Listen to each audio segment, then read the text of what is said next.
Ghazipur border पर किसान आंदोलन चल रहा है और बहुत सारे लोग, बहुत सारे बुद्धिजीवी यहाँ इस आंदोलन के समर्थन में आ रहे हैं। हमारे साथ यहाँ पर कुछ लोग हैं, मैं उनसे समझना चाहता हूँ किसान आंदोलन सर क्या मायने रखता है आपके लिए, क्योंकि आप लोग लगातार इसे समर्थन कर रहे हैं। किसान आंदोलन हमारे लिए एक जीने की कला है और ये जो सरकार 3 काले कानून लाई जब तक वापस नहीं होगा, जब तक हमारा धरना प्रदर्शन चलता रहेगा।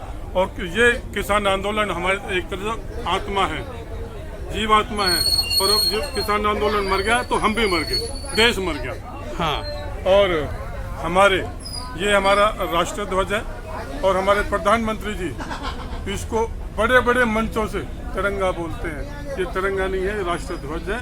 इसमें जो ये कलर है, ये चौथा कलर है, इसको सब खाने की कोशिश में करें, जबकि इनके बाप के बच्चे इसको खाना नहीं है। राष्ट्रीय ध्वज राष्ट्रीय ध्वज ही रहेगा, ये तिरंगा नहीं है। क्या क्या कहना चाहते हैं? राष्ट्रीय ध्वज और तिरंगा में जो अंतर सर ने बताया उसका क्या मतलब है? देखिए, तिरंगा तो हो सकता है किसी पार्टिकुलर पार्टी का झंडा 3 रंग है, इसमें 4 रंग है, तो ये तिरंगा नहीं हो सकता, ये राष्ट्रीय ध्वज है और हम सबको इसे राष्ट्रीय ध्वज बोलना चाहिए और इसका सम्मान करना चाहिए। अब मैं बात करता हूँ आप किसान आंदोलन की। देखिए, किसानों का ही आंदोलन नहीं है, ये पूरे देश का आंदोलन है, क्योंकि वर्तमान सरकार जो इस समय केंद्र की सरकार है, पूरे देश में, पूरे देश के लोगों पे राज करना चाहती है और लोगों को गुलाम बनाना चाहती है। इसलिए किसान आंदोलन में हम सब हैं और जब तक ये आंदोलन चलेगा तब तक, क्योंकि हमारे बच्चों के भविष्य का सवाल है। जी, तो सवाल सिर्फ मौजूदा वक्त का नहीं है, सवाल भविष्य का, और उसी सवाल को लेकर तमाम लोग यहाँ पर पहुंचे हैं और वो इस आंदोलन को समर्थन कर रहे हैं। सर, आप क्या कहना चाहते हैं इस आंदोलन के बारे में? सर, मैं इस आंदोलन के बारे में यही कहना चाहता हूँ कि हमेशा से जो सरकारें आती रहती है, देश में जो राज करती है, वो वायदा तो गरीबों से करती है और फायदा अमीरों का करती है। तो इसलिए मैं इस धरने के पूरी तरह से पक्ष में हूँ और जल्दी से जल्दी सरकार से आगाह करता हूँ सरकार को कि इस कानून को वापस लिया जाए और धरने की समाप्ति की तरफ को। तो बिल्कुल यही एक पहलू है। और तिरंगे के बारे में हम एडवोकेट साहब से भी समझ लेते हैं। सर, तिरंगे को लेकर जो राष्ट्रीय ध्वज है उसको लेकर सर ने अभी बताया, और ये बात अब किसान आंदोलन के साथ भी जुड़ रही है कि इसमें भी साजिश हो रही है सरकार की ओर से, ये क्या कहना चाहते हैं? देखिए, जो तिरंगे के बारे में आपने बात की है, ये तिरंगा नहीं है, ये 4 कलर का हमारा राष्ट्रीय ध्वज है। और राष्ट्रीय ध्वज में 4 कलर हैं, जो कि सबसे ऊपर आप देख रहे हैं केसरिया कलर है, बीच में सफेद कलर है और नीचे सबसे ग्रीन कलर है और बीच में ब्लू कलर है, जिससे हमारा अशोक धम्मचक्र बना हुआ है। ये धम्मचक्र है जो कि तथागत गौतम बुद्ध का दिया हुआ धम्मचक्र है। धम्मचक्र का मतलब है इसमें 24 तिल्लियां हैं और ये 24 तिल्लियां अपने आप में एक मैसेज क्रिएट करती हैं। और अब तक जितनी भी सरकारें इस देश के अंदर आई हैं, वो हमेशा इसको तिरंगा ही बोलती हैं।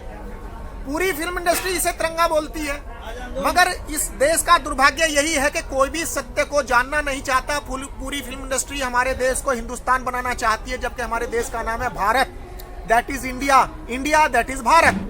कहीं पर भी हिंदुस्तान शब्द कहीं पे लिखा हुआ नहीं है, मगर दुर्भाग्य इस देश का कि आधे से अधिक जनसंख्या जो है इसे हिंदुस्तान बोलने में लगी हुई है। तो ये 2 पहलू इन्होंने राष्ट्रीय ध्वज और राष्ट्र के नाम को लेकर बताए। सर, आप क्या कहना चाहेंगे इस आंदोलन को लेकर और ये जो राष्ट्रीय ध्वज और राष्ट्र के बारे में चर्चा चल रही है? सर, देखिए, हमारा आंदोलन एक अपना व्यक्तिगत आंदोलन है, हमारा किसानों को आंदोलन है। इसलिए कि हम किसान धरती में अन्न उपजा के और उसको पैदा करते हैं और पूरे भारत को खिलाते हैं, हम ही लोग खिलाते हैं। और उसके रही बात राष्ट्रीय ध्वज की, तो राष्ट्रीय ध्वज हमारा तिरंगा नहीं है।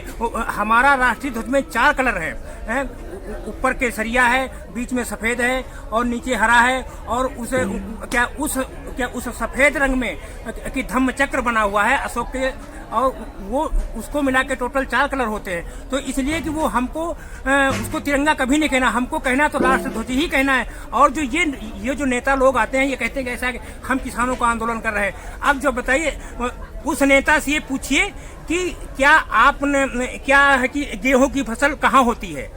जैसे राजीव गांधी है, वो कहते हैं, राहुल गांधी है, वो क्या कहते हैं कि गेहूं गेहूं कहाँ पैदा होता है। जब वो हमारी तरफ से आंदोलन कर रहे हैं तो अब ये उनको ये पूछना चाहिए कि गेहूं पैदा कहाँ होता है। जब उनको यही नहीं पता है कि गेहूं कहाँ पैदा होता है, उनका तो मेन मकसद है किसानों के साथ राजनीति करना। और अब जैसे एक प्रकार से एक गांव में तो ये बहुत बड़ा पहलू है कि आखिर क्या है और क्या कहना चाहते हैं अभी राष्ट्रीय ध्वज को लेकर। नहीं, राष्ट्रीय ध्वज हमारा 4 कलर है, सभी ने कहा है। उसको मेन जो अशोक चक्र है वो बहुत महत्वपूर्ण है हमारे लिए, पूरे हमारी संस्कृति को दर्शाता है वो, तो वो हमारे लिए बहुत महत्वपूर्ण है। और तो बहुत महत्वपूर्ण और तमाम पहलुओं को लेकर लोग बैठे हैं, आंदोलन कर रहे हैं, आंदोलन का समर्थन कर रहे हैं। और ये समझा जा सकता है कि जो मौजूदा वक्त में सरकार जिस तरीके से जिद पर अड़ी हुई है, अब सरकार को कब तक झुकना पड़ेगा और सरकार को झुकना पड़ेगा, यानी कब सरकार झुकती है, इंतजार इसी बात का है। जय भारत, जय जवान, जय किसान।